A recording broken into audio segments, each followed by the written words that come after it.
Je vous salue au nom du ciel ce matin et je vous demande d'aiguiser votre foi. D'aiguiser votre foi. Certaines fois, les combats paraissent impossibles, mais pour Dieu, l'impossible n'existe pas. Pour Dieu, l'impossible n'existe pas.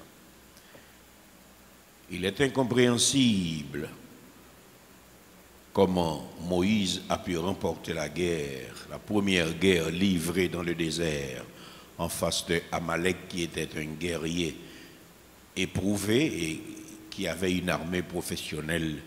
Et Moïse avait avec lui une peuplade d'esclaves qui n'avaient aucune habitude de la guerre, aucun entraînement et aucune disposition psychologique de combattre. Et pourtant Moïse a remporté cette victoire avec cette peuplade. Parce que quand Dieu marche avec nous, nous sommes toujours les plus forts. Et ce matin, parce que nous sommes forts, nous n'avons pas peur. Et dimanche matin, Marie elle chantera. Il fait sombre, Seigneur, mais je n'ai pas peur. Je me confie en toi. Toi, le Dieu de ma foi, montre-moi la voie. Mais il nous a déjà montré la voie. Et la voie qu'il nous a montrée se lit aujourd'hui dans Romains chapitre 1er. Dans le verset 28, je peux lire pour vous. Comme ils ne se sont pas souciés de connaître Dieu, Dieu les a livrés à leur sens réprouvé pour commettre des choses indignes. Comme ils ne se sont pas souciés de connaître Dieu, Dieu les a livrés, c'est-à-dire les a abandonnés à leur sens réprouvé. Dieu les a laissés faire selon leur sens réprouvé pour commettre des choses indignes, sans se soucier de connaître Dieu, c'est-à-dire ils veulent agir en toute indépendance, ils veulent occulter le principe divin dans leur existence. C'est à cause de cela que Dieu les a laissés faire, parce que leur sens n'est pas approuvé, leur sens est désapprouvé, réprouvé. Et parce qu'ils sont devenus des insensés, ils commettent des choses indignes. Romains 1, 28. Sans souci de connaître Dieu, c'est-à-dire sans volonté de reconnaître Dieu comme Dieu créateur. C'est-à-dire faisant tout pour renier Dieu comme souverain sur leur vie. À force de vouloir faire à leur guise, selon leur propre penchant charnel, Dieu les a abandonnés.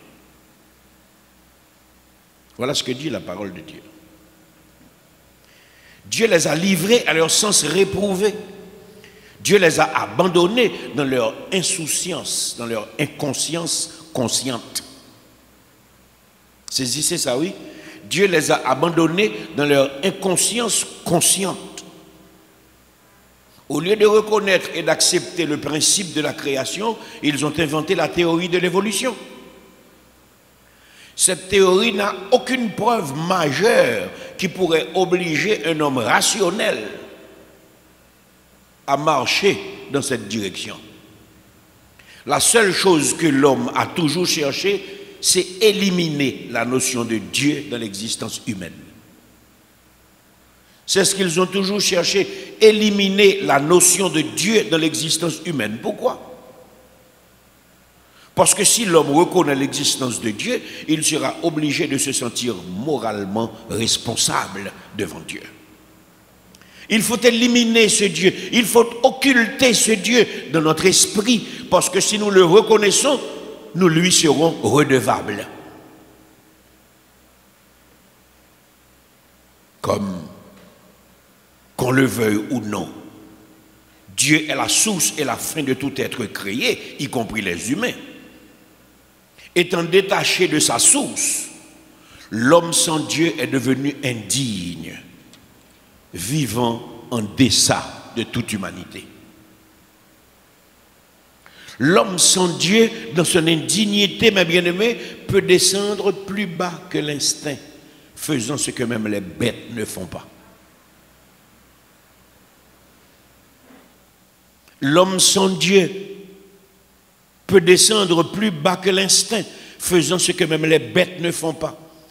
Et le verset 24 de Romains chapitre 1er nous dit, c'est pourquoi Dieu les a livrés à l'impureté, selon les convoitises de leur cœur.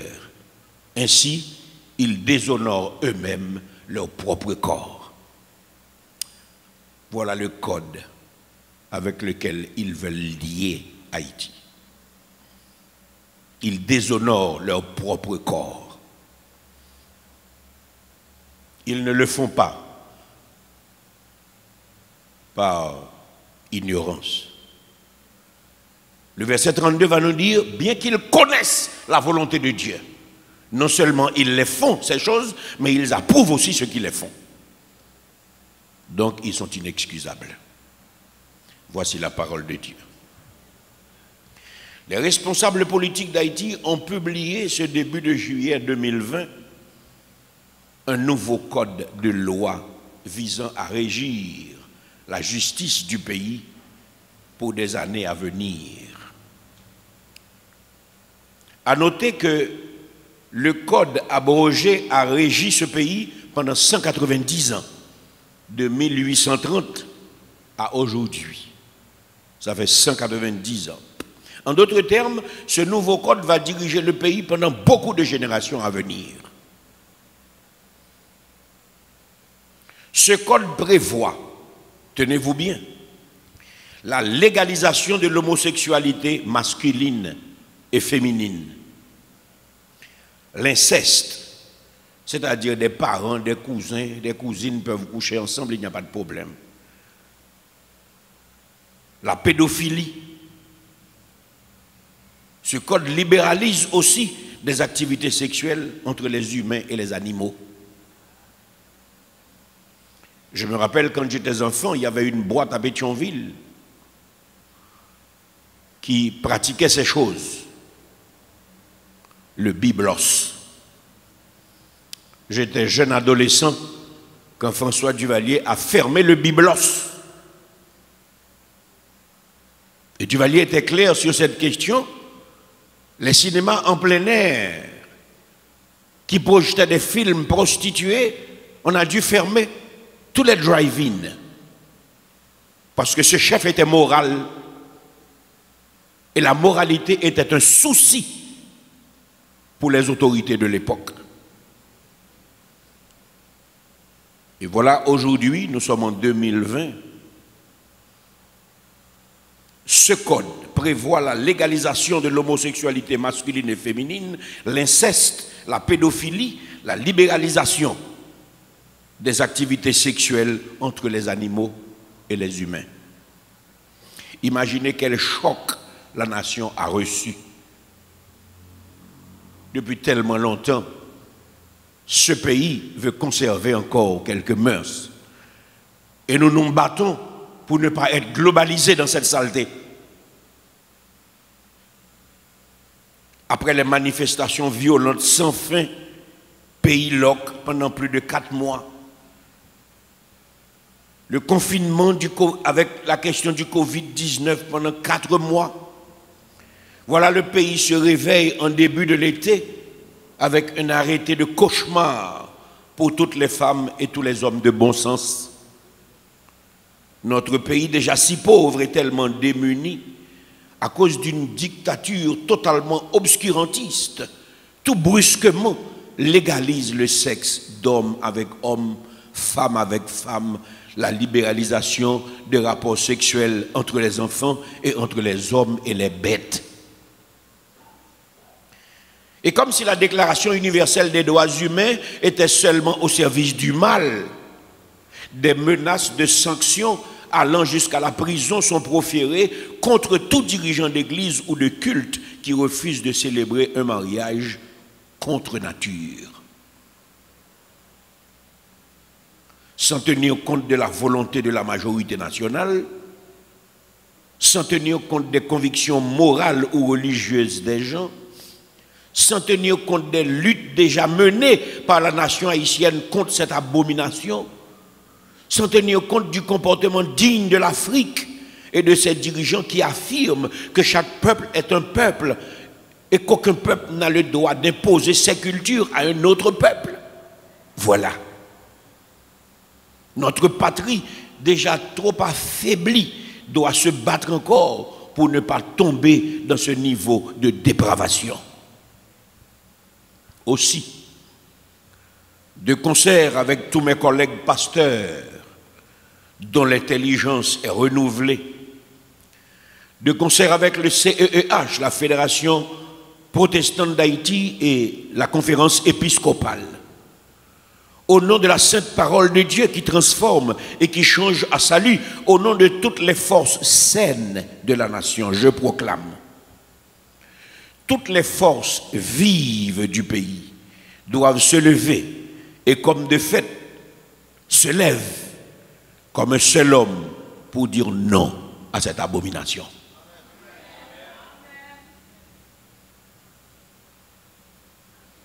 Quelle que soit la chapelle politique de quelqu'un, il a besoin de se rappeler ceci. Un président, après son mandat, s'en va. Et même quand il se déclare président à vie, la mort mettra fin à son mandat. Dieu seul est éternel. Nous avons besoin de nous rappeler aussi qu'une génération meurt après avoir vécu, mais un pays ne meurt pas. Chacun doit se demander quel pays nous voulons laisser pour nos enfants. Quel pays nous devons laisser pour les générations à venir. Et moi je vous dis, dans l'état actuel d'Haïti, nous n'avons pas besoin de chefs qui commandent sans la volonté de la majorité. Mais nous avons besoin de dirigeants qui réfléchissent. Nous avons besoin de dirigeants qui pensent avec son peuple. Mais bien aimés, nous avons besoin des personnes à la tête de ce pouvoir qui pensent comment donner à manger à la nation. Nous n'avons pas besoin de prostitution. Regardez l'état de l'agriculture dans ce pays, alors qu'on m'a fait étudier quand j'étais enfant qu'Haïti est un pays essentiellement agricole. Nous sommes à l'âge des serpettes et nous attendons la pluie. Aucune instance n'investit dans l'agriculture. Nous avons besoin de dirigeants qui réfléchissent sur comment donner à manger à la nation. Nous avons besoin de dirigeants qui réfléchissent sur comment bloquer l'hémorragie des valeurs qui s'en vont. Toute la jeunesse s'en va. Des gens cultivés qui peuvent investir leurs connaissances, leur énergie, leur savoir dans le pays. Tout le monde s'en va parce que l'espoir est mort en Haïti. Nous avons besoin de dirigeants capables de faire revivre l'espoir en Haïti. Nous n'avons pas besoin de prostitution de mineurs. Nous avons besoin de gens qui pensent comment entreprendre des activités à haute intensité de main-d'œuvre pour soulager les malheureux dans ce pays. Nous avons besoin de gens qui pensent comment résoudre le problème de la scolarisation en Haïti.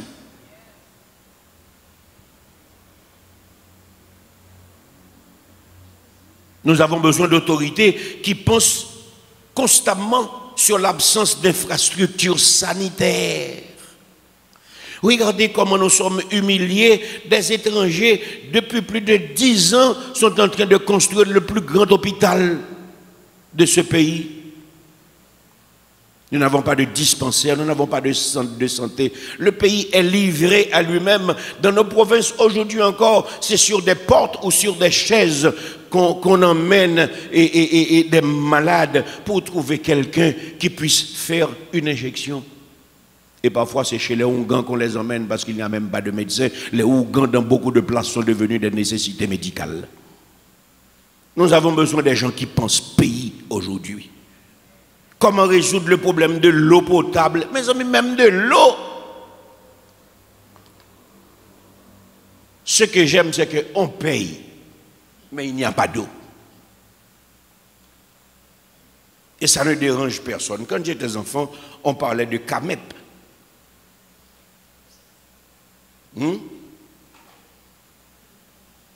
Centrale, autonome, métropolitaine d'eau potable. Et 24 heures sur 24, il y avait de l'eau dans ce pays. Nous avons besoin de gens qui pensent comment résoudre le problème de l'électricité. Comment voulez-vous qu'en 2020, un pays n'a pas d'électricité? Si vous faites partie de la classe moyenne, vous êtes appauvris par la question de l'électricité, parce que tout ce que vous faites, vous avez besoin d'électricité.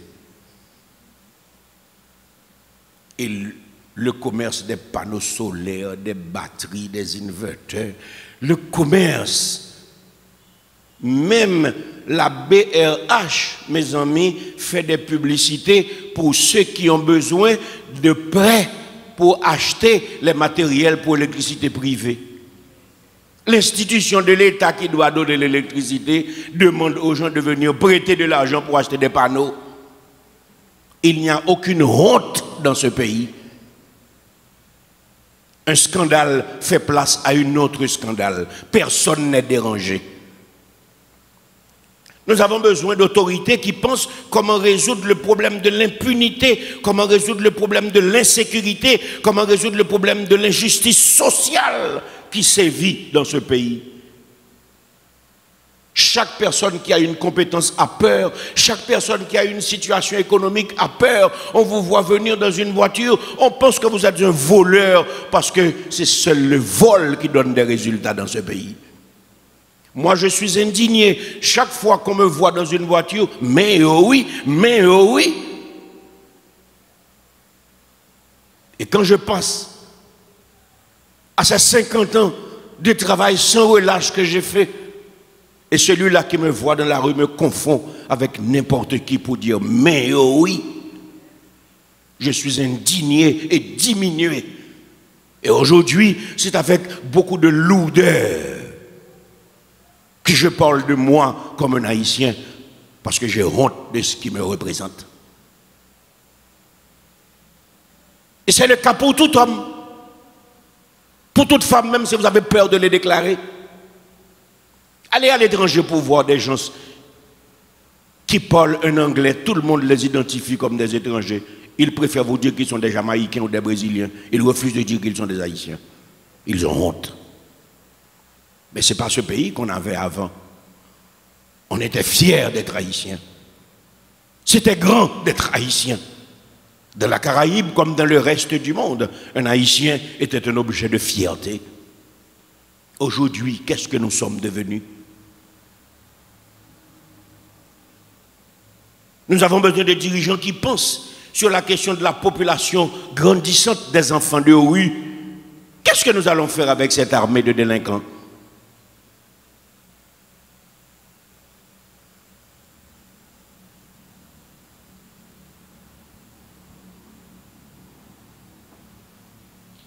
Cette surpopulation, qu'est-ce que nous allons faire avec?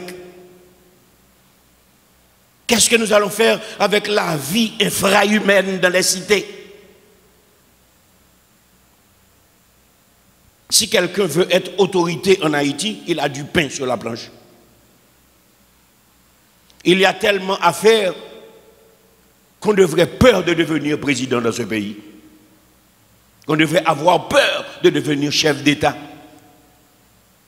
Les problèmes sont tellement multiples qu'on ne sait pas à quel point commencer. En vérité, mes bien-aimés, un besoin urgent de conscience nationale est notre principale priorité aujourd'hui. Un besoin urgent de conscience nationale, voilà notre principale priorité. Des dirigeants capables de dire non à la communauté internationale. Voilà ce qu'il nous faut.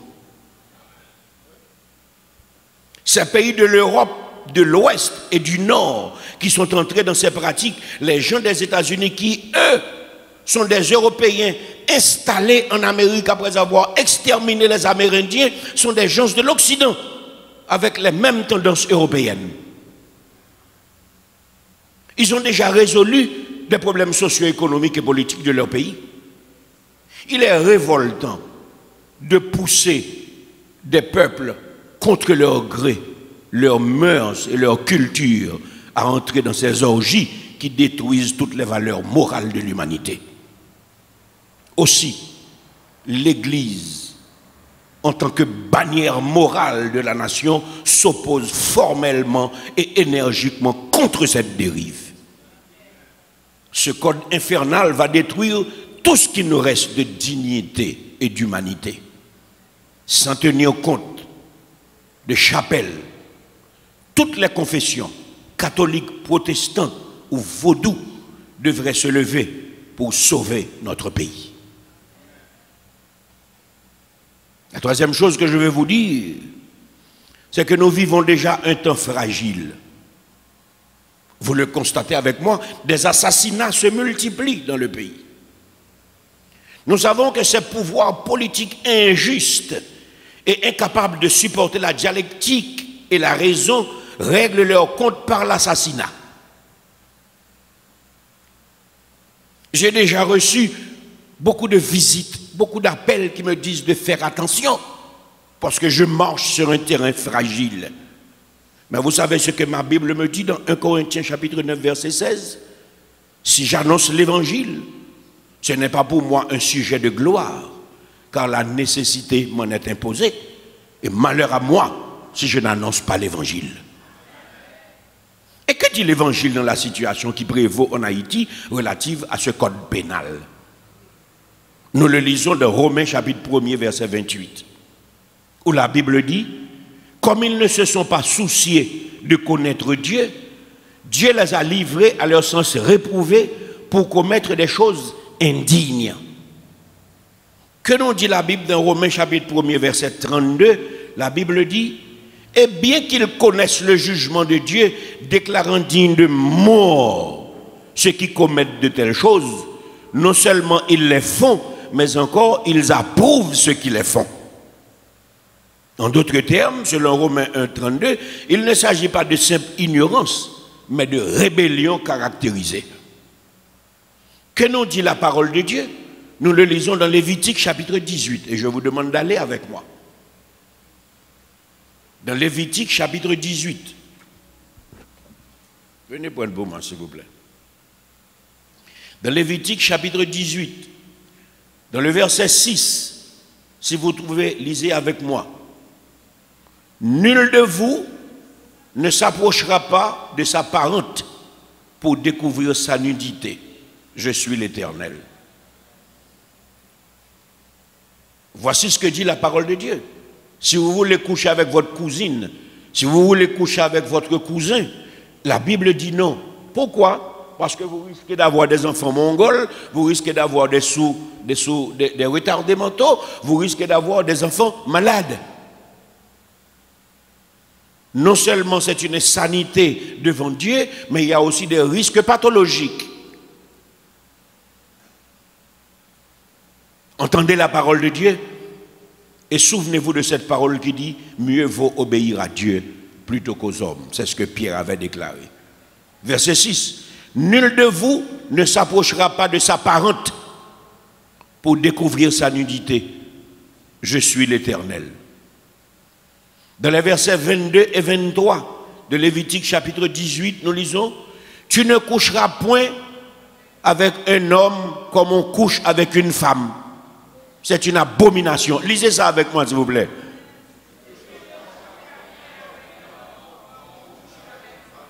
C'est une abomination. Et le verset 23 nous dit, tu ne coucheras point avec une bête pour te souiller avec elle. La femme ne s'approchera point d'une bête pour se prostituer avec elle. C'est une abomination. C'est la parole de Dieu. Alors si on me dit qu'on va me mettre en prison parce que je refuse ces choses, je suis prêt à aller en prison et même à mourir pour la parole de Dieu.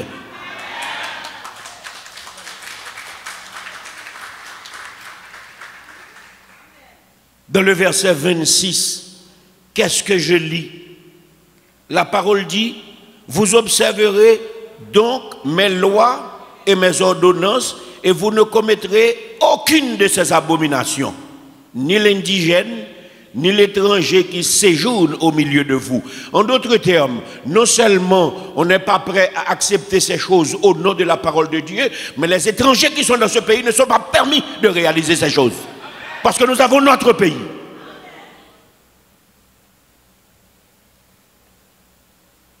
Et qu'est-ce que nous lisons dans le verset 28 de Deutéronome 18? La parole dit, prenez garde que le pays ne vous vomisse si vous le souillez, comme il aura vomi les nations qui y étaient avant vous. Qu'on se rappelle ce qui est arrivé à Saül quand Dieu l'avait vomi. Et le chef de l'État, les autorités de ce pays ont besoin de savoir qu'au-dessus d'eux, il y a l'Éternel des armées. Dans Lévitique chapitre 20, dans le verset 13, lisez avec moi ce que dit la parole de Dieu. Si un homme couche avec un homme comme on couche avec une femme, ils ont fait tous deux une chose abominable. Ils seront punis de mort. Leur sang retombera sur eux. Ils seront punis de mort. C'est Dieu qui a créé les hommes. Mais Dieu n'a pas renoncé avec la peine de mort. Dans le verset 15, qu'est-ce que je lis? Si un homme couche avec une bête, il sera puni de mort et vous tuerez aussi la bête. Si une femme, verset 16, s'approche d'une bête pour se prostituer avec elle, tu tueras la femme et la bête. Elles seront mises à mort, leur sang retombera sur elles. Et que dit le verset 23? Vous ne suivrez point les usages des nations que je vais chasser devant vous, car elles ont fait toutes ces choses et je les ai en abomination. En d'autres termes, un chef qui cherche à légaliser ces choses, c'est un chef qui attire l'abomination sur le pays.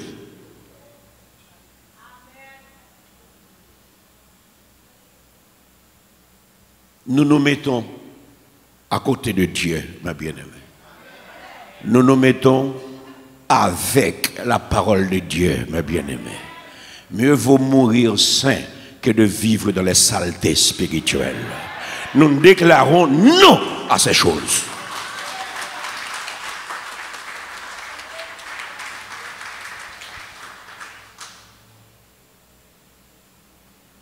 Qu'est-ce que la Bible nous dit dans Romains chapitre 1er, versets 26 et 27?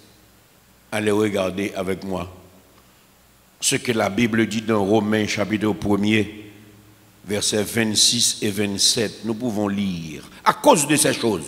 C'est pourquoi Dieu les a livrés à des passions infâmes, car leurs femmes ont changé l'usage naturel en celui qui est contre nature. Et de même, les hommes, abandonnant l'usage naturel de la femme, se sont enflammés dans leurs désirs les uns pour les autres, commettant homme avec homme des choses infâmes et recevant en eux-mêmes le salaire que méritait leur égarement. Sans commentaire, je finirai ce matin en vous disant ce que Paul dit dans Romains chapitre 1er, versets 18 à 22. La Bible dit, si vous trouvez cette conclusion, lisez avec moi. La colère de Dieu se révèle du ciel contre toute impureté et toute injustice des hommes qui retiennent injustement la vérité captive. Car ce qu'on peut connaître de Dieu est manifeste pour eux, Dieu le leur ayant fait connaître.